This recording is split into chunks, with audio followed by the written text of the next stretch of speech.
Hello everyone, and welcome to the Health GoLIVE webinar series. Today's episode is brought to you by our friends at Bind. Just a few housekeeping items to go over. We would like to remind everyone that the Q&A feature will be available, so feel free to send in those questions for the panelists throughout the discussion. Stay on after the webinar for a relaxing meditation led by instructor Casey Lane. And with that, I will throw it over to our moderator who joins us from Business Group on Health, Ellen Kelsey. Great. Welcome, everybody. As you heard, my name is Ellen Kelsey. I'm President and CEO of Business Group on Health, and it is my pleasure to moderate our conversation today. And joining me, we've got three esteemed panelists, and I will let them each introduce themselves here in just a second. We've got Tony Miller from Bind, Jairus Stuland from McKinsey, and Nico Trantafilo from Citi. So Jairus, let's start. You want to kick us off with a brief introduction? Absolutely. Thanks, Ellen. Hi, everyone. My name is Jairus. I am with McKinsey. I lead our employer healthcare service line. So I lead all of the knowledge development and asset development we do, as well as the client service we do related to how employers think about providing healthcare to their employees. I've been with McKinsey for about 8 years and also spent 4 years in industry in strategy roles at CVS Health and United Healthcare.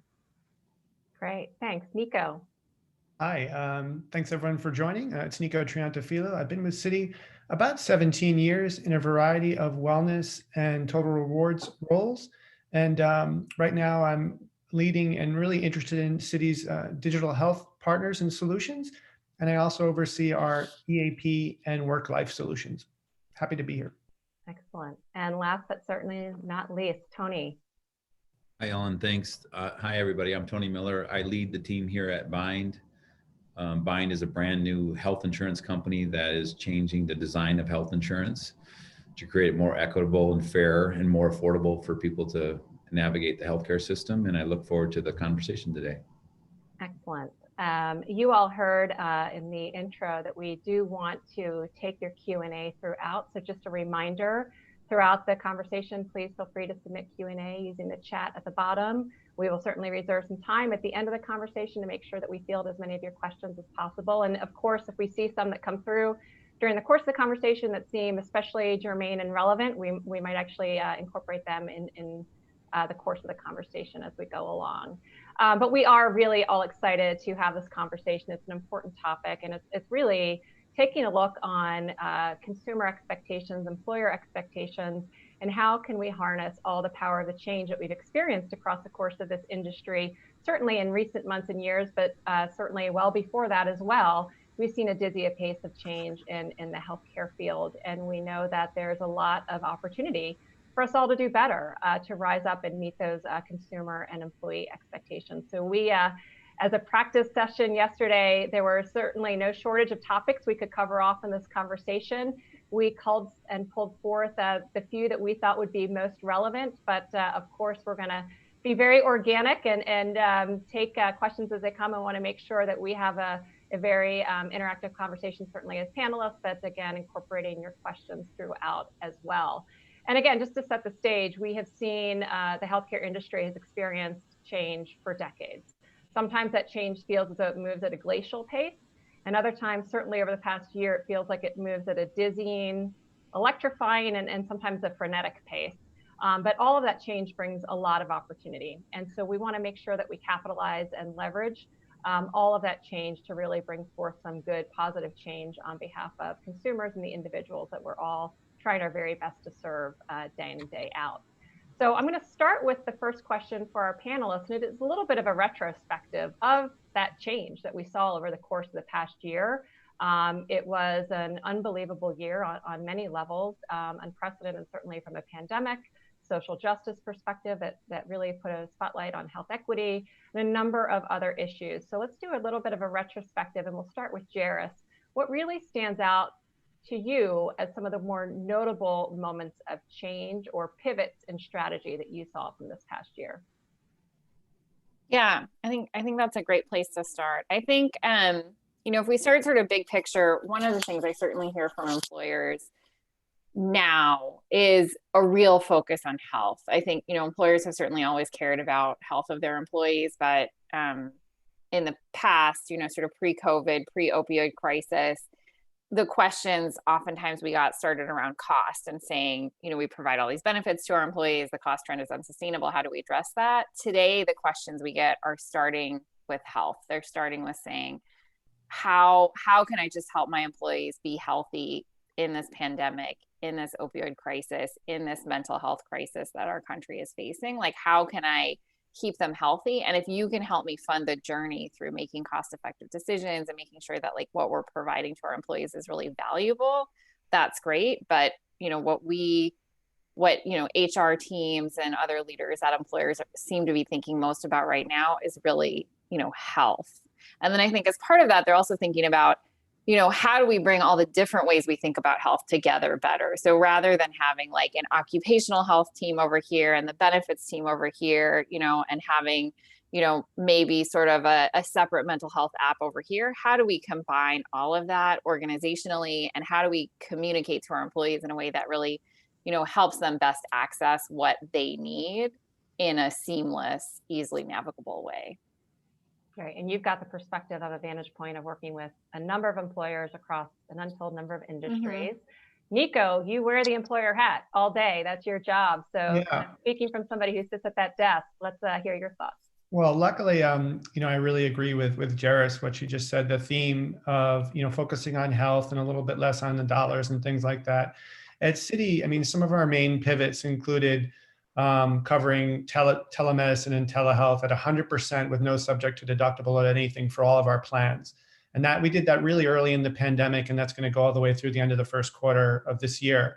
We already had telemedicine through Aetna and Anthem, through Live Health Online and through Teladoc, but we really took the promotion and the sort of commitment to that to the next level, because it wasn't just the employees didn't have to use those programs. If an employee had a GP or a specialist who was willing to take their appointments via telemedicine, those appointments were also covered at 100% and not subject to deductible. So, essentially what we were saying, what Citi was saying, which aligns with what Jairus, stated, is that we didn't want employees to not go see the doctor because they were scared during the pandemic. We wanted people, especially people with chronic conditions, to continue seeing the doctor. And so we basically took down every possible barrier that we could do. And so that telemedicine pivot was a huge one. There were some other things that we did as well, that a lot of large enterprise companies did. We expanded our backup child care and elder care benefits pretty substantially. We expanded our EAP sessions very substantially. We doubled them from 5 sessions to 10 sessions, and with a lot of heavy promotion. Our wellness team, who actually does operations and wellness events, instead of doing one a quarter, they were holding 1 or 2 all hands on deck wellness events per week in some cases during the middle of the pandemic. And these were Ask Me Anything sessions available to every Citi employee in the US, where they would have either one of our doctors or one of our psychologists who could just answer questions about stress and anxiety, about challenges with homeschooling and doing work at the same time. And we had an incredible uptake on some of those. So there's traditional benefits, then there are the ones sort of out of the box, like these Ask Me Anything sessions. But I think employees really, really appreciated us doing those. And we had in the hundreds attending those sessions. Excellent, great. And Tony, from your perspective from the health plan, any thoughts on pivots and interesting changes over the course of the past year? Yeah, so let me first talk about it as a company. I think the one thing that we all were, maybe it's a silver lining of the pandemic, is virtual works, right? And especially when you have a knowledge and information workforce, you can virtualize that workforce pretty efficiently and effectively, and you can still have high productivity And I remember 2 weeks into the pandemic, my workday had changed dramatically, and I had our IT team pull out some statistics for me because I wanted to see like what's happening. And so I had them look at how many Zoom calls how much of Zoom calls increased at Bind, or how much of utilization of Slack and Dropbox and all these digital tools that were already embedded in the company. And to my astonishment, Zoom calls were only up 20%. when we'd gone fully virtual. And I was like, that can't be right. Because from my personal perspective, my Zoom calls were up 5,000%.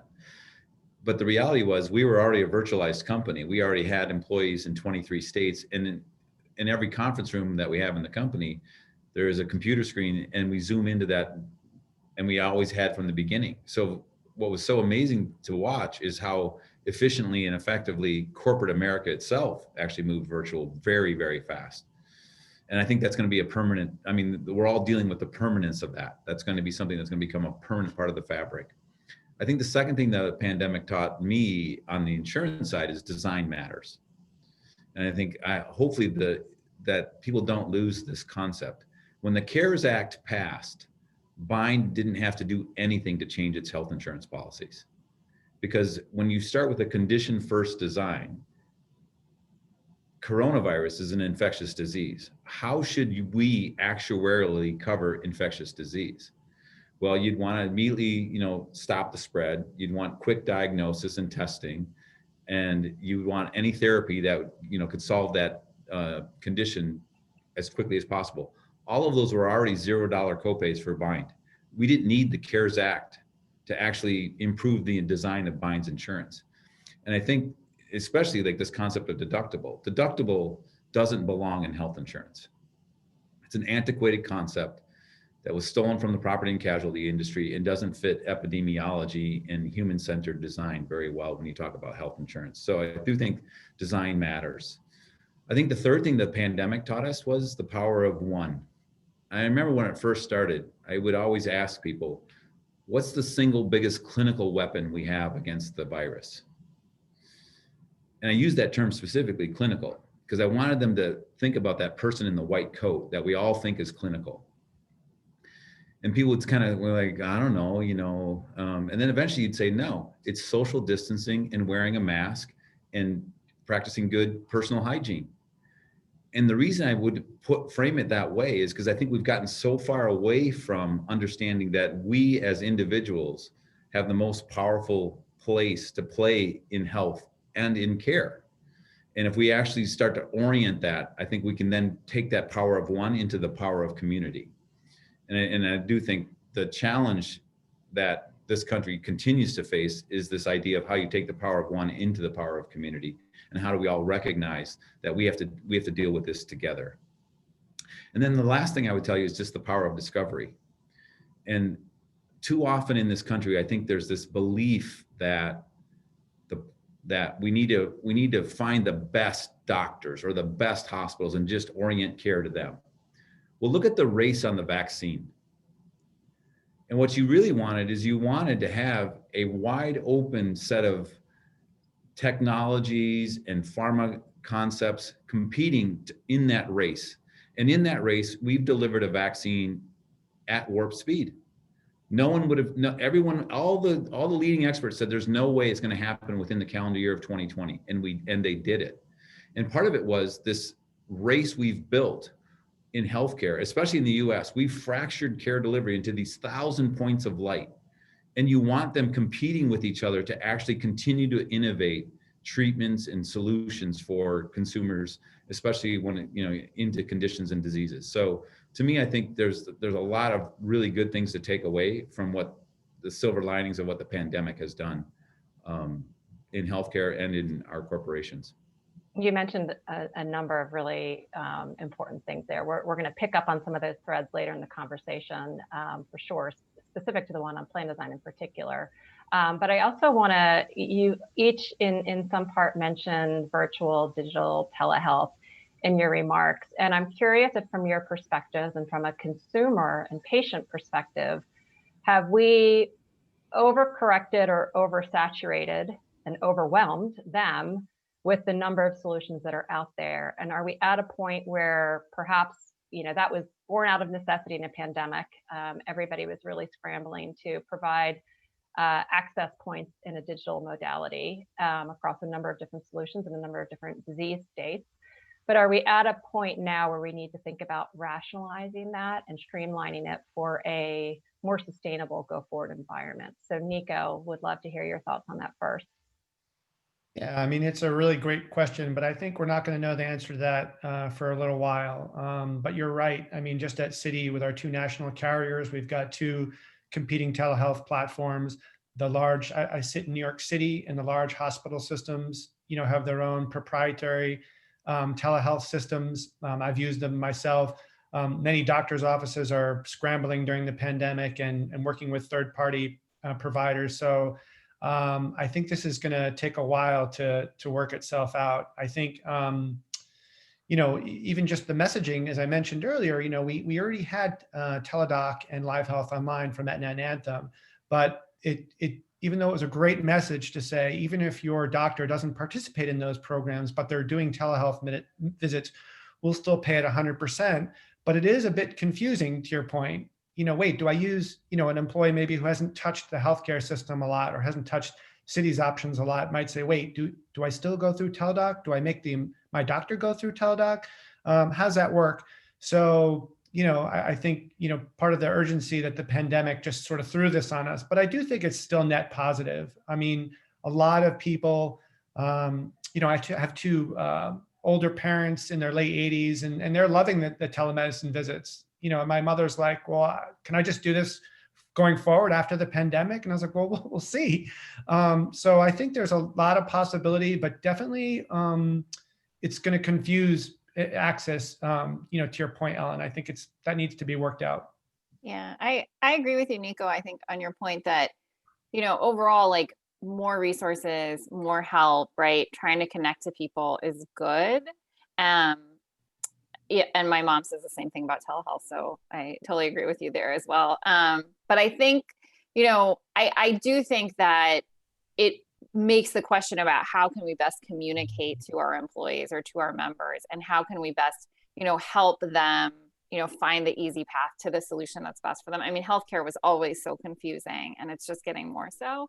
And I think that, figuring out those communications is just ever more important. And I think in particular also figuring out those communications for ensuring that we're figuring it out in an equitable way for different groups of people. Because when I talk to employers, I think a lot of us working in corporate jobs, right, we have this view of the pandemic was a shift to work from home. It was a shift to still doing Zoom calls, but instead we do them from our home office or from, instead of from our work office. But for retail employees or, frontline, I'm sure some of your frontline employees at Citi as well, Nico, it meant they're still going to work and they're just confronting more risk when they go to work. And they, may not have a corporate email address or may not have a work computer to access, some of this additional help their work is providing to them. And so figuring out like, how can we communicate to those employees, I think is just ever more important. Nico, I know when we were all chit-chatting a couple days ago in preparation for this conversation, you shared with us the concierge model that you rolled out at Citi. Could you share with the rest of the audience what you all are doing there? Yeah, let me tell you a little bit about that. So, over the last 2 years, and certainly over the pandemic, we moved with Aetna and Anthem to a concierge model. And what that means is we have dedicated pods of employees from those two companies. And the Citi benefits team, as well as our benefit partner consultants at Mercer, we actually traveled to those pods a number of times over the 2 years to do culture training and to train those pods in all the other Citi health and wellness related benefits. So what does that mean? To the sort of health professionals on the line, it's sort of what I call an accolade light sort of model. But what we were doing was we wanted to task our healthcare pods from Aetna and Anthem to be able to answer questions from our members and also direct members to care much better than we have in the past. So an example that I like to use is if an employee is calling, let's say I call the 800 number on the back of my Aetna card and I ask for, I'm looking for an in-network psychologist in my area. We hope that that pod, because we've trained them to do this, will mention Citi's robust EAP program, which covers 10 sessions. And that obviously won't be subject to a deductible or a copay or even their health insurance. So we want that that rep to go ahead and answer the employee or the member's question, but also say, Mr. Triantafilo, did you know Citi has something called the Be Well program?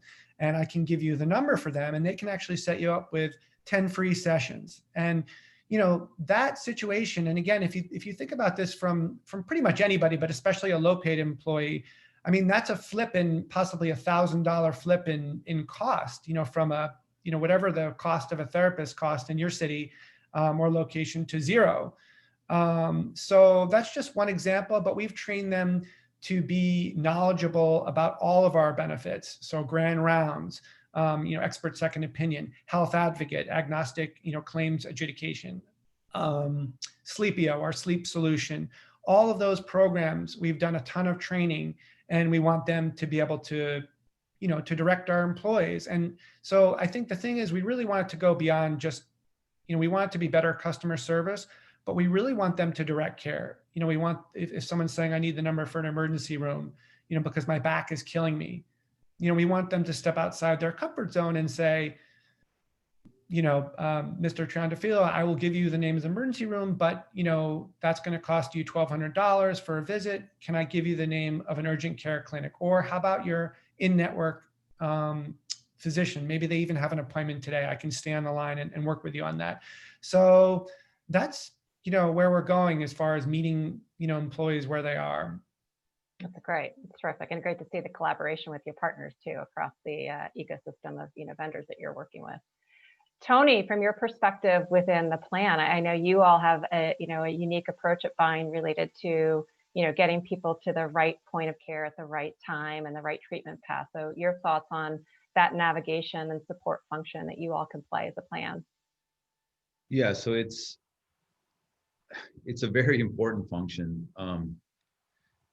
Maybe during this conversation, I'll talk about the 4 superpowers of what health insurance companies have. So I'm talking about the first one that they have, which is subsidization. And the concept is we should be, and I think one of the unique things that's happening in insurance tech, broadly speaking, and Bind specifically, is recognizing that I don't want to subsidize everything equally. I should start tilting my subsidization to higher performing things across what I call condition treatment path pair. But I don't necessarily have to just do best in breed. So if there's a diabetes, type 2 diabetes service that's working well for type 2 diabetics, I should support it. But maybe there's 3 others that are equally as well. And today we've created this model that says, no, we have to take, I'm gonna take diabetes. I'm gonna do Omada, or I'm gonna do Livongo, or I'm gonna do L2. And it's just like, well, our view is, hey, they're all viable. They all have different, nuances to their credibility, and we are going to support all of them. And we're going to figure out how we subsidize those services and then communicate that those services are part of your benefit design as a consumer. Instead of picking just one point solution as the answer, our view is, no, there's an ecosystem of, and again, it gets back to that same thing I was talking about. You want constant competition on racing towards more health and more improvement. And just saying one player has it at one point in time and stick with that player, probably, if you look at anything in history, isn't true. It'll play out with different players over time. And so you want to incent that. And so our version of that is something we call care model innovations. And what we do is we go sort and curate those solutions, and then we build subsidization and we put those into the benefit plan for Bind. And the reality is, I think, and the reason, the way we've done it, to your question about, is it too much, and do we need to start curating it? I was speaking, I won't name his name, but it's a famous venture capitalist from Silicon Valley. And he was talking about what he wanted to do in the last decade of his career.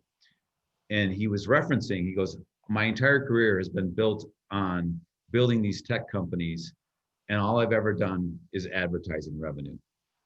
That's how they're all built. And he was like, what I really want to do is I want to have a meaningful change in healthcare, and I want to see if there's something we can do. And here's what people forget about what's happening in healthcare. Healthcare is a $3.5 trillion industry, going double digits compared to inflation rates.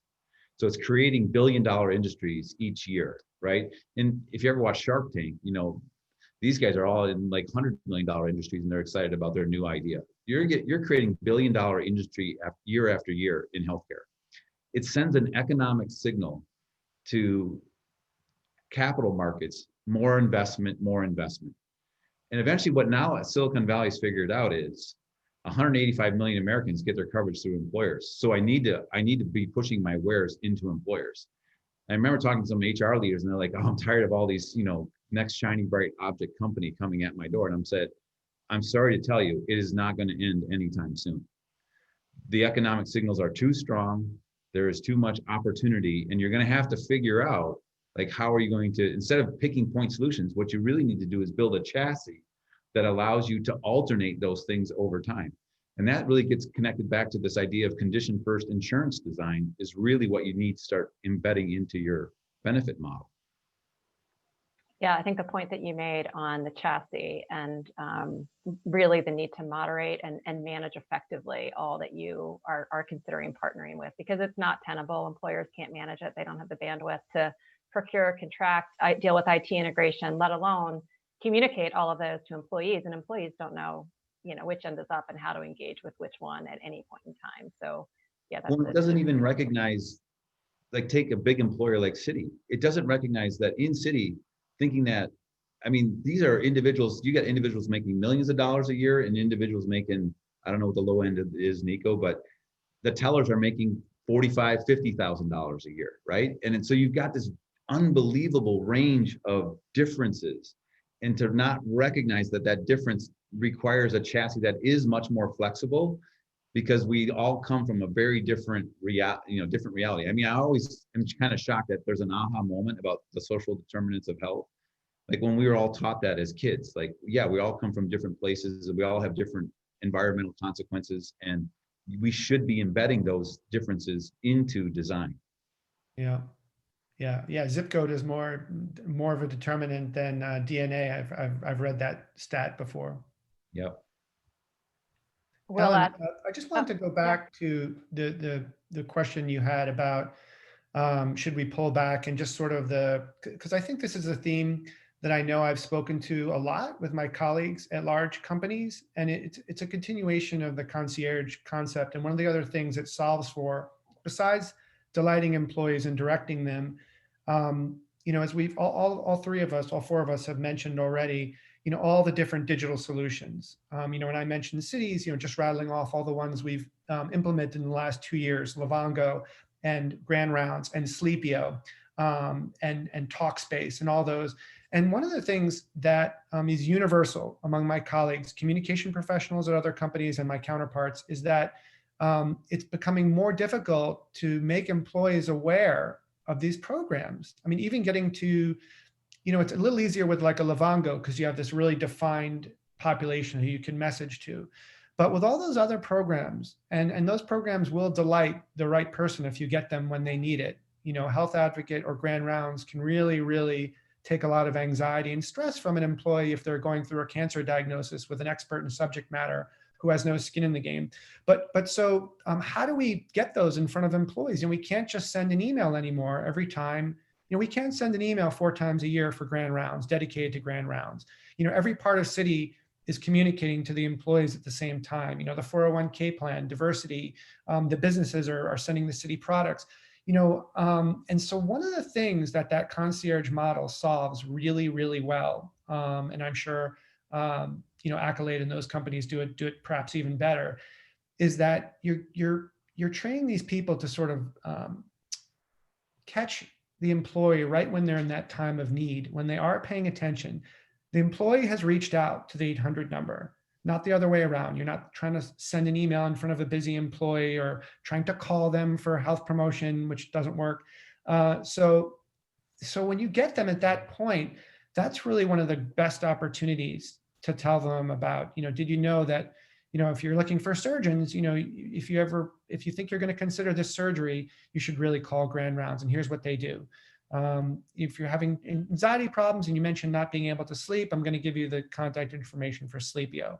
And I think that's really key because it takes a little bit of the burden off of the communications challenge, which I know everyone has the same one. It's just some companies, I probably shouldn't name them, but I know they just have barred all communications for wellness and health promotion within the company.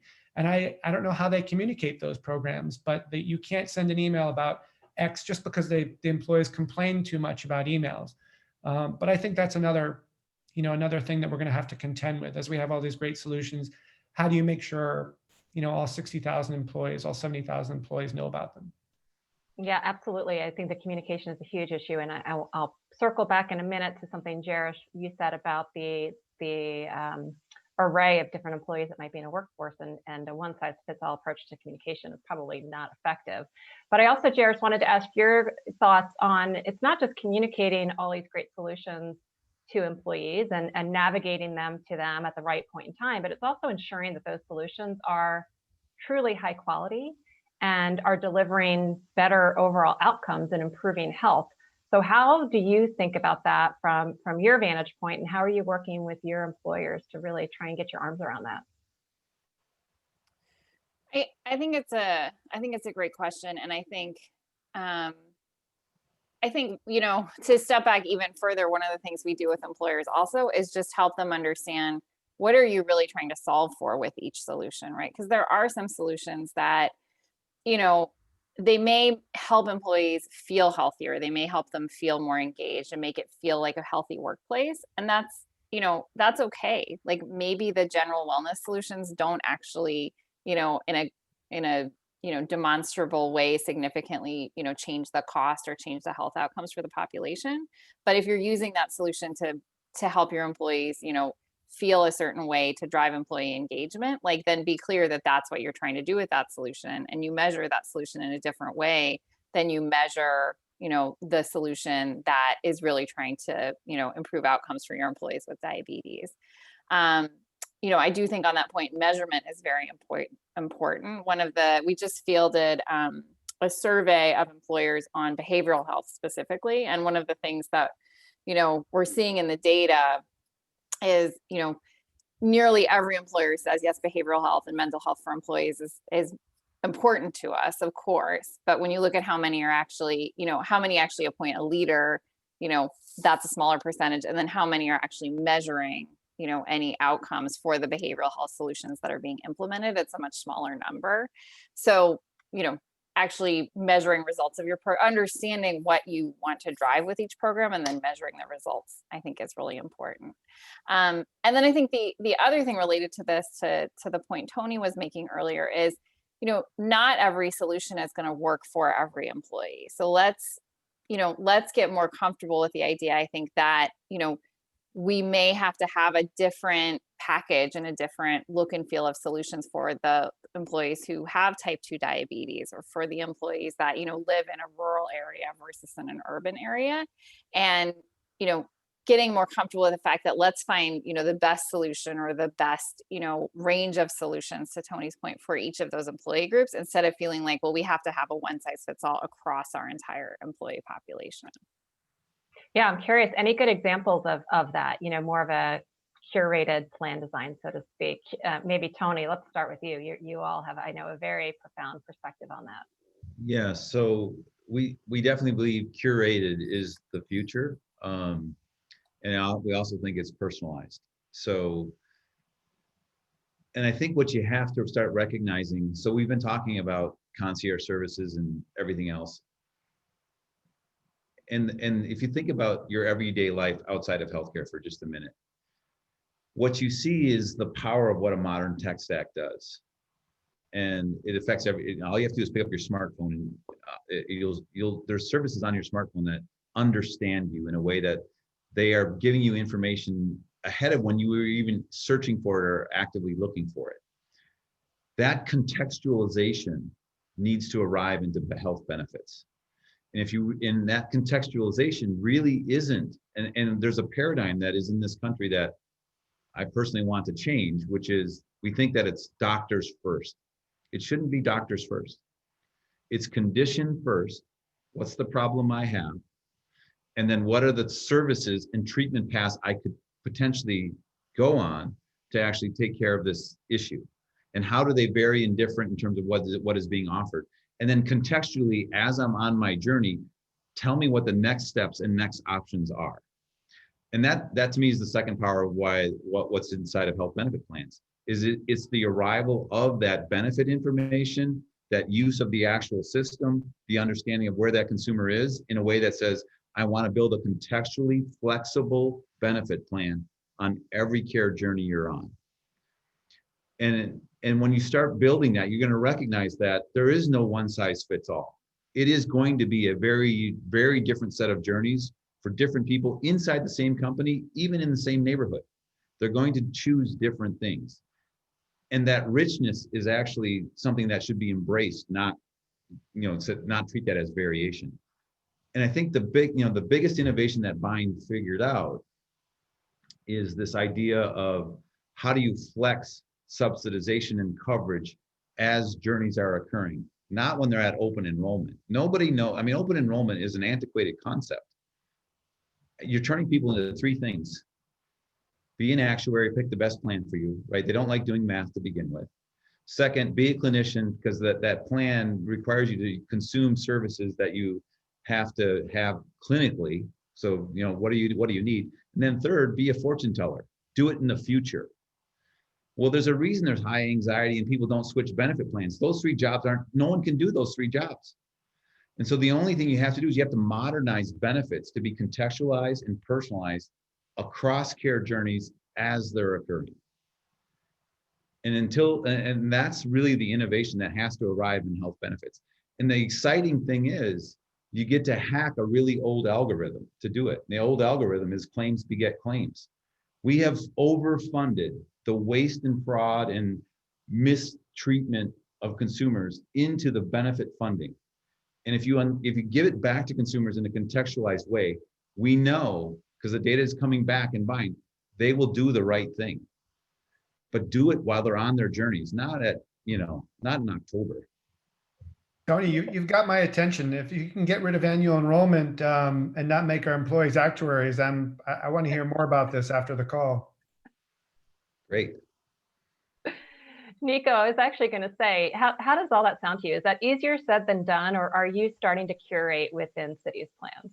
Well, all right. Now you just threw a whole monkey wrench into my answer. But yeah, look, was it Warren Buffett and, Jeff Bezos and JP Morgan Chase, who 3 years ago, to much fanfare, said they were going to disrupt healthcare, and they had the most important, exciting companies, and they had Atul Gawande, one of the most influential health people, be the CEO. And 3 years later, congratulations, they did it. No, they didn't. They disbanded it. They didn't do anything. So this is a hard problem to solve when you have those kind of resources and those kind of minds on it. And to my knowledge, there was no breakthroughs unless they're just keeping them to themselves, those companies.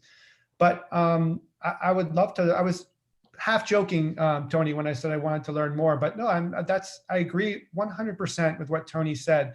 That is, and so eloquently put, that is why employees don't switch plans and remain in plans that are not benefiting them, either over-insuring in most cases. They have no healthcare claims and they're, enrolling in the most robust plans. So I would love to have someone solve for that or help us solve for that. So that would be, again, we're definitely listening. I would love to hear more about that. In terms of Citi, to the original question, our US population really mirrors the general US population. We have about 68,000 employees in all 50 states. And as Tony pointed out, real big diversity in pay and compensation.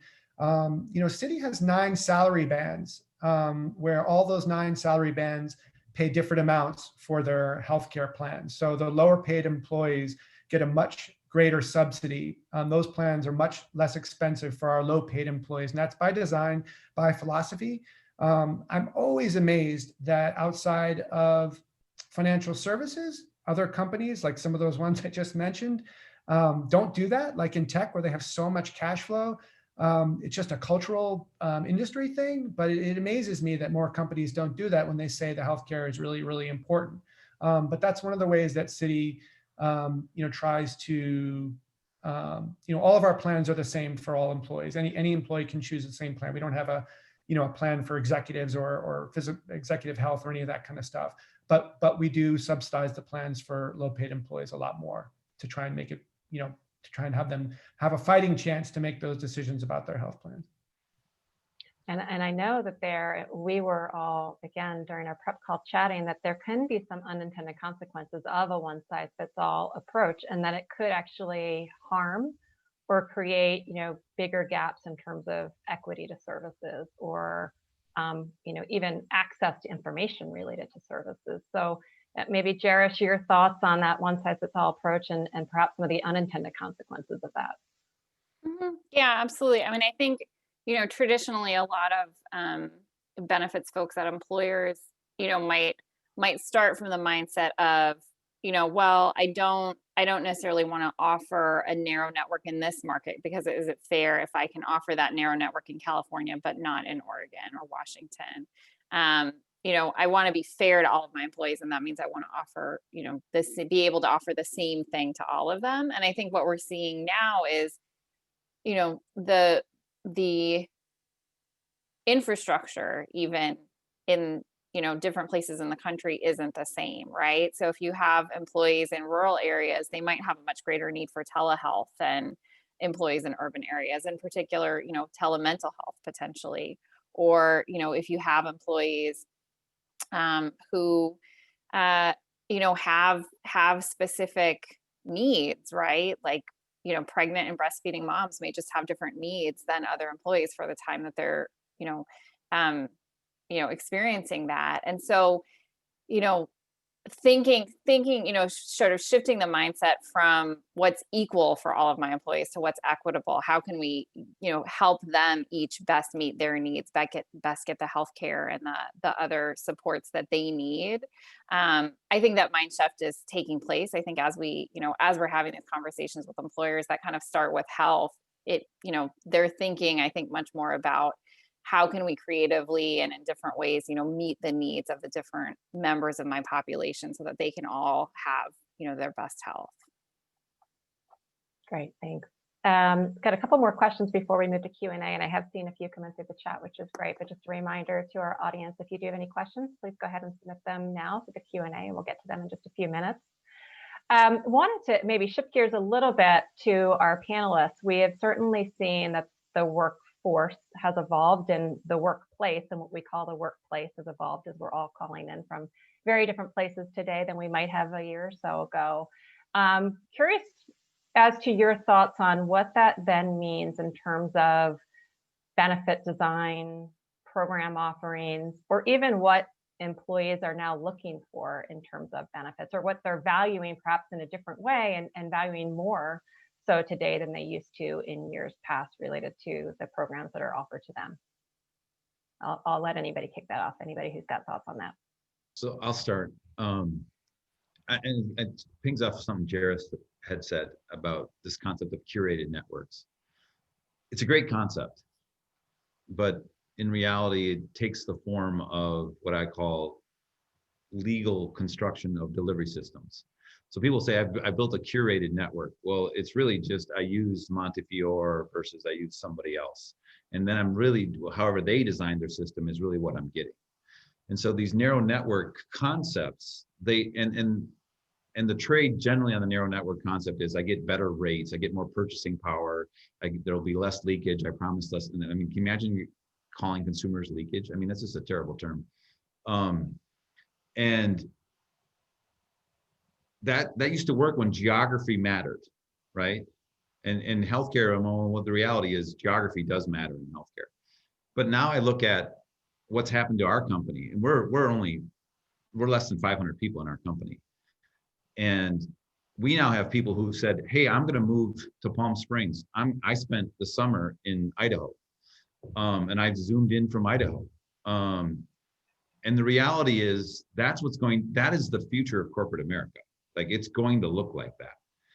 And if you built a narrow network because you thought, oh, there's no way you can build narrow network into all the hamlets that people are going to want to go spend time and energy into.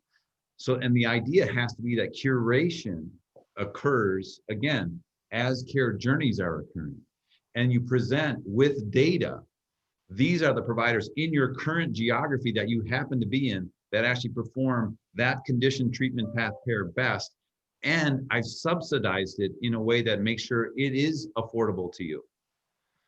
Like that is the future of insurance design. It's got to start living in the digital modern world in the same way we use other digital modern services. And it can't be this one size fits all. We do rough, and look, I appreciate that people have, changed subsidization at the lower wage, but a $3,000 deductible plan for someone making $50,000 a year is not like having healthcare. And so to me, it's like, no, you have to do much more than that to actually, and you should change the prices they actually face when they're in the market. Use the power of subsidization at the insurance company to say, it's not okay for this provider to have a 30% increase in their costs compared to equal quality producing providers, and the consumer not knowing it until after the fact. They should know it in advance. And so this whole movement around, we really do want to be more free as we move, is going to change some of the old concepts we have about how insurance and negotiating contracts with providers into narrow networks is just not going to hold up in the reality of a digital workforce. Yeah, I think that's definitely true. And I also think, I mean, you just said the word contract, right? I also think that traditional contract between employers and employees is changing, right? And so, I think we're going from kind of a world where there was sort of a traditionalist mindset, right, from employers of, we are going to be kind of paternalistic towards our employees. We'll provide this, specific kind of set of health coverage benefits, to, a world where people think about the nature of work differently, and people value what an employer can give them, I think, in a much broader way, is what we're seeing in some of our research, right? So in particular, you see from kind of younger generations of employees, they really highly value work-life flexibility. They really highly value, increased paternal leave. And so, how do we think about how that fits into this overall, health offering from the employer? That's I know Ellen probably wants to get to the questions, but that's just such a good segue to my answer here that Ellen, I'll flip it to you in a second. So just based on what Jairus was saying, so Citi, when we looked at what benefits, particularly health benefits, but all benefits we want to roll out during the pandemic, what was great, one of the only great things about the pandemic was it really made us focus on, well, wait a minute, let's not do all this work to get these benefits and then have it be like, that was great, and then the pandemic's over and they're not as useful. So the teams that were set up really tried to look at what would delight employees after the pandemic, what would be useful right now during crisis, but what would also make Citi an employer of choice after the pandemic was over. And these were fast tracked like I've never seen before in our company. So we rolled out, to Jairus's point, we rolled out a sabbatical program. This is a financial services company that has a sabbatical program. So employees with 5 years or more of service can take up to 12 weeks. It's 25% pay, but this is incredibly valuable to young employees. We have a vacation purchase program. So employees can purchase up to 5 vacation days if they have a special event or they know something's happening. We always had volunteerism, and you could always take a day off, paid day off to do volunteerism, but now you can volunteer for a charitable organization for up to 4 weeks at full pay, which is, again, really, really amazing benefit. You have to be with the company 5 years. But those kinds of benefits, I think we probably would have gotten there, but the pandemic really made us think hard about what we could do. And we had everyone's attention and everyone's focus and a lot of senior support. And I think, the feedback about those, there's a bunch of other ones, but I don't want to take up any more time, that the feedback has been tremendous. People just think it's great. So I'm excited to see, how these get used. On the benefits team, we were really surprised at how many people took advantage of the vacation purchase right out of the gate. So that's great. I'm glad you chimed in with that. And I actually have one more question for the panelists before I do move to the audience Q&A. And it's last one, and maybe for Jairus and Nico, it's the, wearing the employer hat, or Jairus on behalf of employers. What if you had one ask or could wave a magic wand and have, one thing be different with your health plan partners? What would it be that you would want to be different or ask of them? And then for you, Tony, similar question, but what's the one thing that you would ask of your employer clients to do differently? So let's start maybe Nico with you. Yeah, I mean, that's a great question.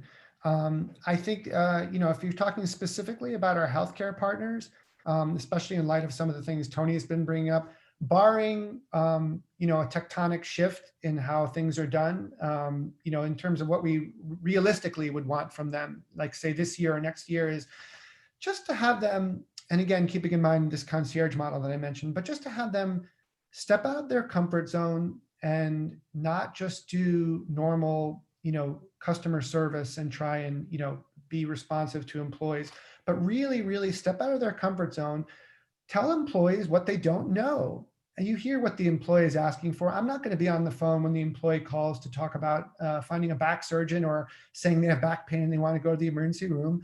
Those people that we speak to at our pods with our partners are really, really into it. They're really engaged. Our partners at Anthem have done a great job of filling those pods. And these people they want to help the members, but I want them to feel more comfortable, and the carriers to more comfortable empowering them. Tell our employees, go beyond just being friendly and helpful and taking on their issues. Tell them about the healthcare system. It sounds so dry, but a system really with navigating the healthcare system in a way that will delight them. I think that would be my ask. Great. And Jairus. Yeah, I think that's a great point. And I think to pick up on something you were saying, I think part of what you were saying was just understand better what employees need, right? And I would say the same thing also. I think payers have the opportunity also to understand better what employers actually want, because I think, I don't think this is true of Bind or Tony, but I do think there are some of the large payers out there that sort of say, well, we know what our customers have always bought. We know what employers want, and we're going to sort of keep producing products that look like that. Well, maybe I think now that the world has changed, I think, payers are probably thinking more innovatively, but I think they still have more opportunity to just go talk to employers, understand like what trade-offs are employers willing to make in order to try to better manage their costs. How are they thinking more creatively about, having different solutions for different types of employees? I think there's an opportunity to just better understand and think more creatively together about how to meet the needs of our employees. All right. And Tony, same question to you, but in reverse. Ask of employers, what would you want? Well, it's very similar to Nico's answer. It's the same thing he wants from payers, which is I want you to step outside your comfort zone, right? And I agree. Look, I agree with him about traditional payers. I mean, they're very stuck in their ways, and they believe that this is the way that it should work. And I do think there's a tremendous opportunity to change what's happening. But I think the same thing happens with employers, and especially as you move upstream into companies the size of Citi, we currently have 15 Fortune 500, Global 500 companies who put in the Bind benefit. But we've talked to probably 50 plus of them, right? So my view is, why haven't you put in what is clearly a better benefit than what you're currently offering? And I think that mathematically, actuarially, it's a better benefit, and I can prove it with member satisfaction surveys and net promoter scores, and yet they don't move. And I think it's because they're fearful of kind of the paradigms that always give them the same answers of go with Anthem or go with Aetna or go with United, right? And I need people to kind of open up their thinking and get out of their comfort zone a little bit and say, no, this is something different, including and then what I would love to see as employers do is play with plan design. Like, if there's anything that's going to happen in this next administration, as we all know, the ACA is going to get some lift. They're going to spend some time improving the ACA, which I'm a huge fan of. Let's improve it. And I think employers can be a great laboratory for what happens in that design. Like, why aren't we starting to pay for things that don't have CPT-4 codes as part of coverage? Like, we should do that, right? And we all know that would get us away from the illness burden treatment system and into the health production and promotion system, which is really what we all want. And to Nico's point about employers get, like, the talent race is now going to be really on with the reality of the digital ability to be virtual. And so this concept is, well, how can I start designing a better benefit and come up with some new concepts about how my benefits should really change to better help people on their care journeys and to include things that I wouldn't have thought traditionally I would have put in. And that to me is, so it's the same thing. Be creative and get outside your comfort zone. All right, great. Well, we've got about 5 minutes left and a whole slew of questions that have come in through the Q&A. So we might not get through all of them, but let's go in terms of the order that the group has kind of upvoted them. And the first two, Nico, are for you, and I'll try and consolidate them here. Do you use one or more vendors for the concierge role, and how do you execute this resource? And related to that, is there a roadmap related to your ability to continue to enforce this culture and training with Aetna and Anthem on a regular cadence, or was this training a one and done? And then what was the cost benefit analysis for Mercer and Citi's HR to do this versus hiring an Accolade or a Quantum as an example?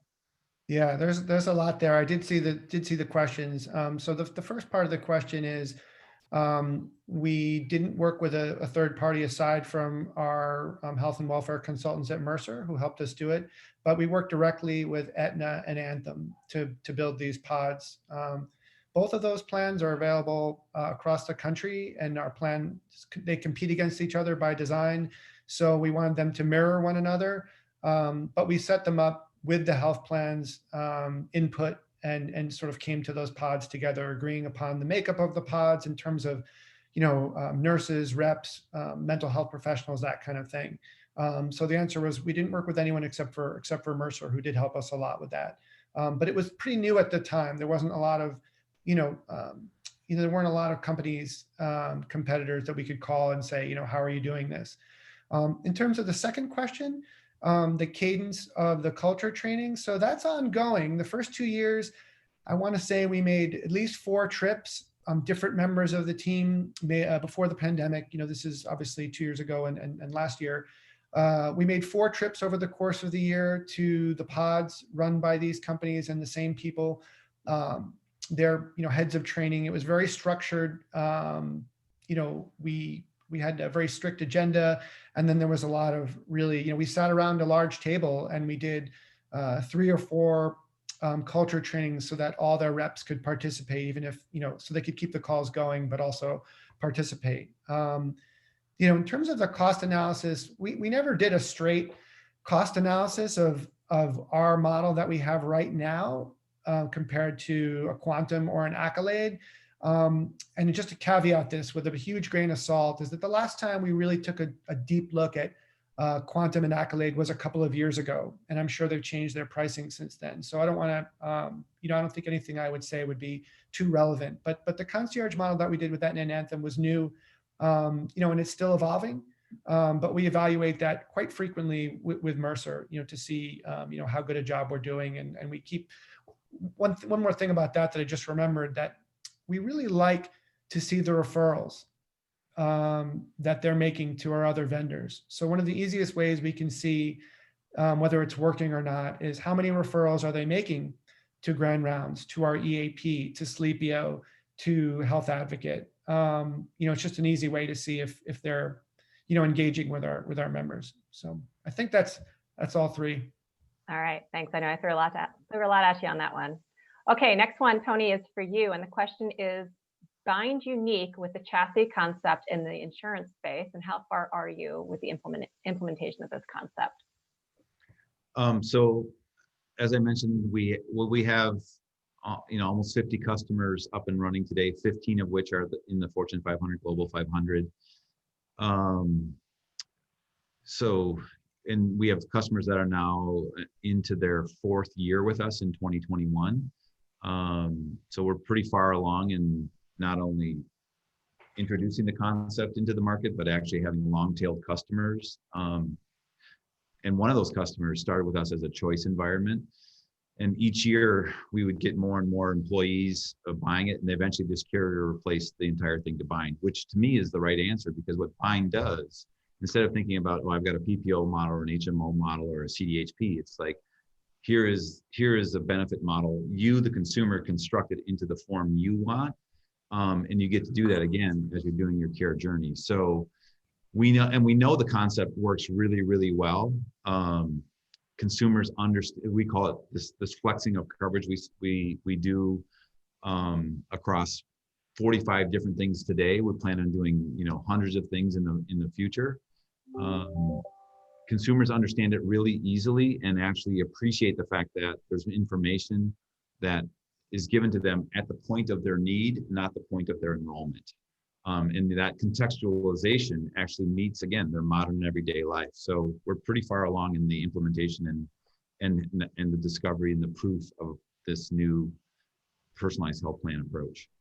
All right. Well, with that, Tony, you had the last word. We are at time, but I want to thank my panelists, Tony, Nico, and Jairus, for joining me in today's conversation. Thank you all, audience, for listening in and submitting all your questions. And I'll turn it back over to the health team. Thank you. Thank you. Thank you to Ellen and to all of our panelists. If you'd like to continue the conversation, please join us on Twitter. And now, please welcome instructor Casey Lane.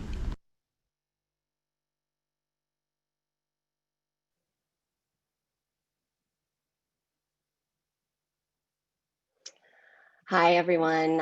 Thank you so much for having me. My name is Casey Lane. We'll do just a brief 15-minute meditation together.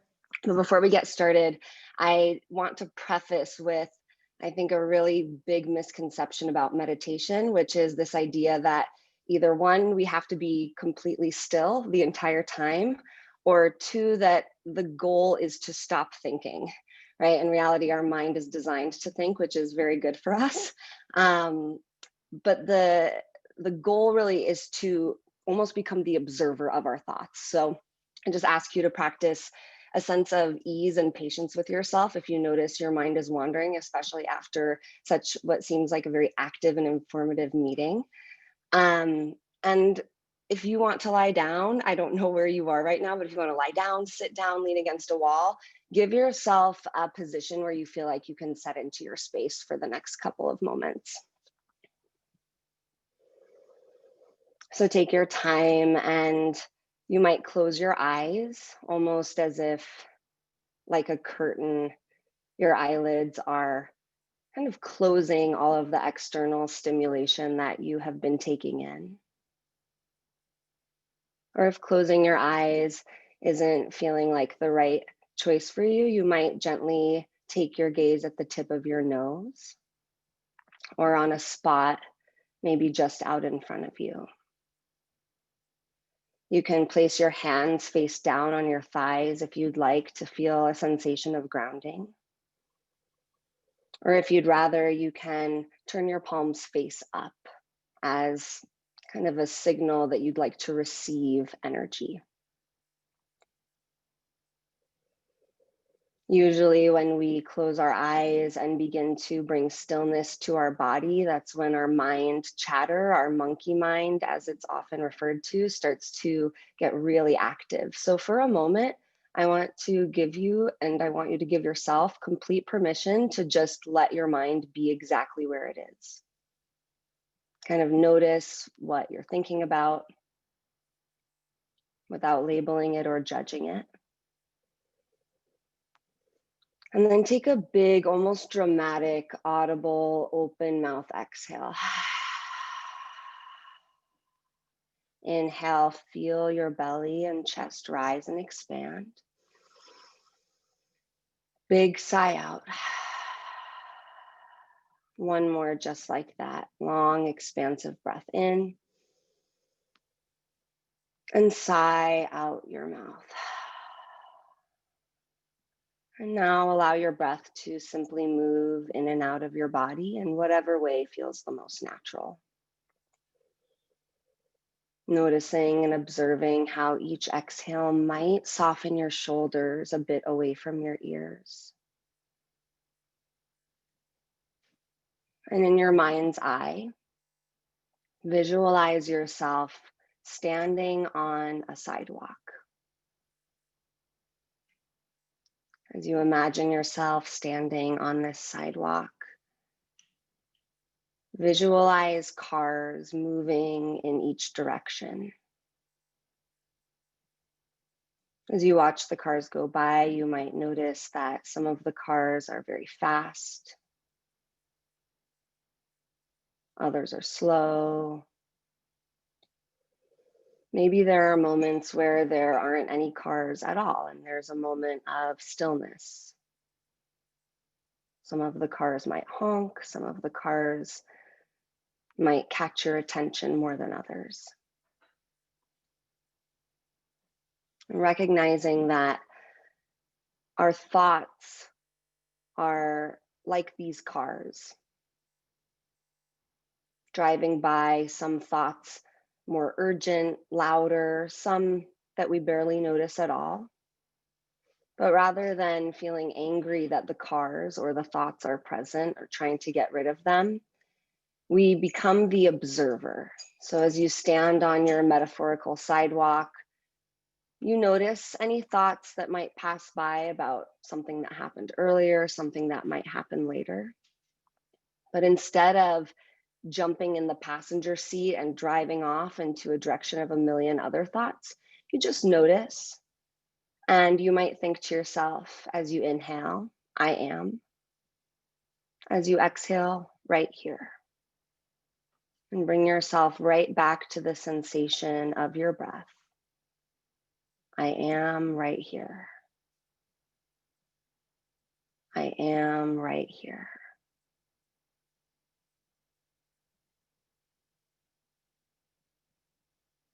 Start to notice a softening from the crown of your head, down your shoulders, trickling down your spine all the way to your seat. And you notice where the ground is holding you up. Feel the places where you are coming into contact with the ground underneath you. And see if you can allow your seat to hold you up even more. Allow your belly to release. No need to hold it in or create any unnecessary clenching. And from your legs all the way down to your feet, I am right here. And the thoughts might come or go, but you redirect your focus back to the sensation of your breath.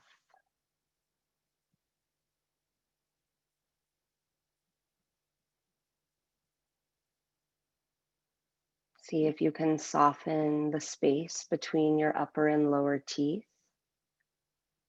And allow your tongue to gently rest at the bottom of your mouth.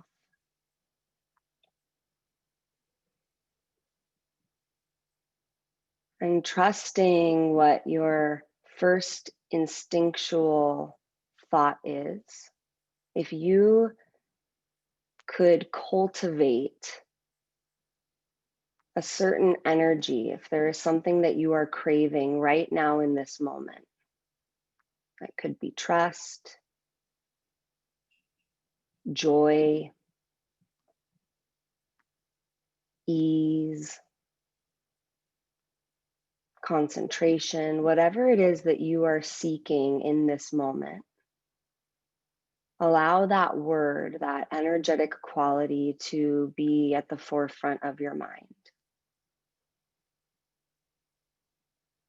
And now as you breathe, you think to yourself, inhale, I am. Exhale, and fill in the blank with whatever it is that you are cultivating more of. And I'll leave you for a few moments of stillness for you to tap into your own rhythmic flow of breath.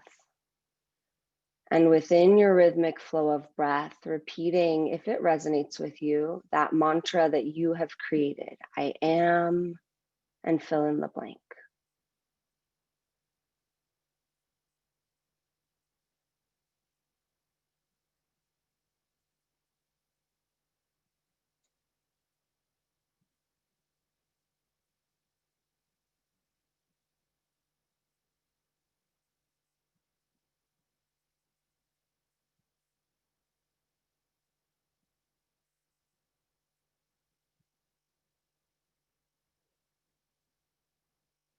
If your mind wanders away from your mantra, no worries. It's just like a car passing by, and you gently bring yourself back. I am, and fill in the blank.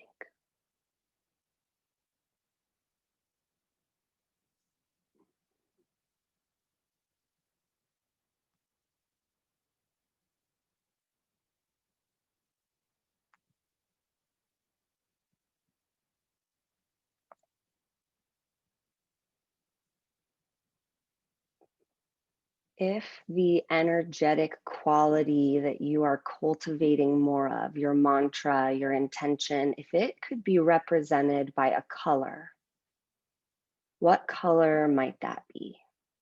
And again, trust your first instinctual thought.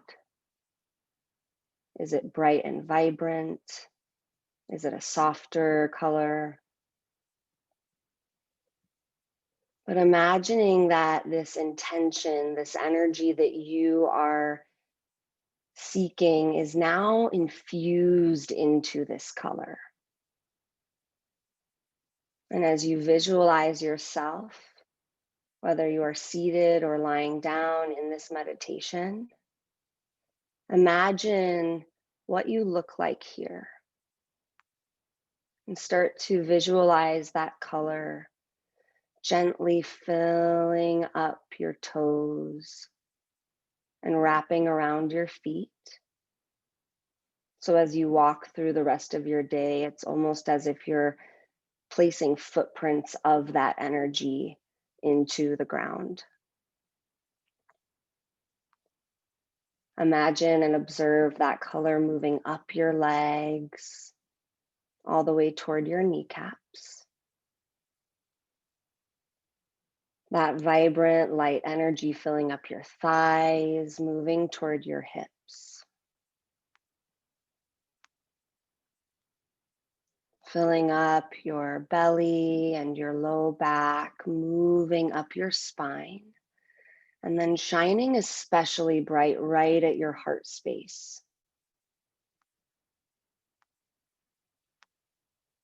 That colorful energy moves to your shoulders, down your arms, and you might even feel a slight tingling sensation as you feel the color moving into your fingertips.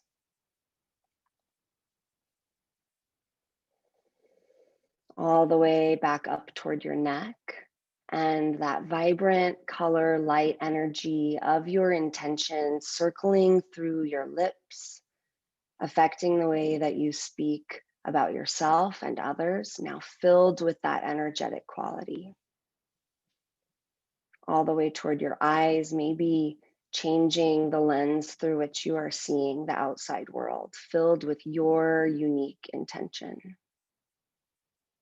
And visualize that color moving all the way out to the crown of your head.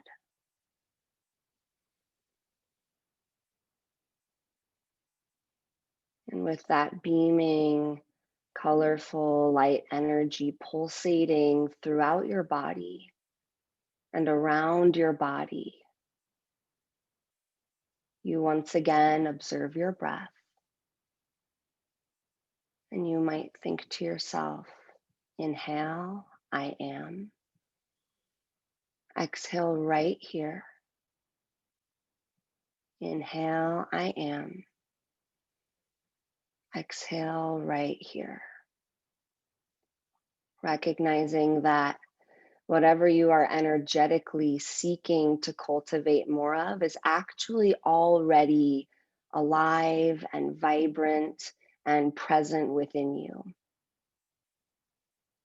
And this practice is not about looking outward to obtain it, but rather taking this moment of stillness to go inward and recognize what has been there this entire time.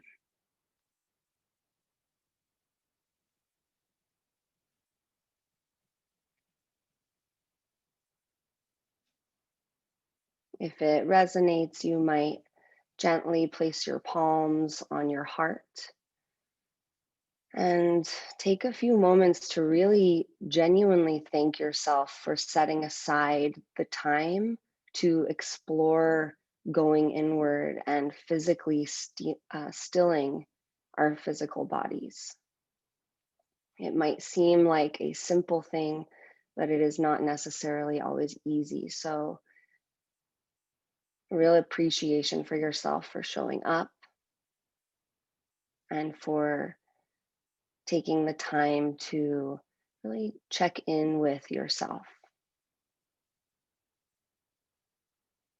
Take an expansive, deep breath in. Maybe hold your breath for a moment at the top, sip in another inch of air.